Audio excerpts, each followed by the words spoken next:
আমরা এসেছি স্যান্ডউইচ খেতে, আমি আমার শুনু। যে দোকান কাজ করলো, দোকান কাজ করছে এই যে শুনু। শুনু টাকা জমিয়েছে ও খাবে বলে, 70 টাকা জমিয়েছে ও।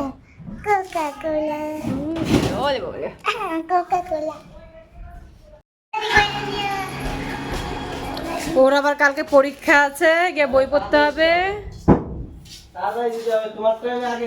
ঠিক আছে, তোমাকে দেরি করাবো না, বলো। উনি স্যান্ডউইচের জন্য বসে আছেন, স্যান্ডউইচ হয়ে গেছে, এখন আমার চা বানাচ্ছে। Sandwich ready. এগুলো করতে হয় না।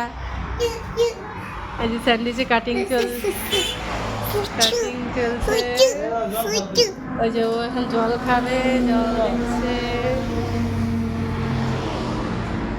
জল এভাবে খেতে হয় না।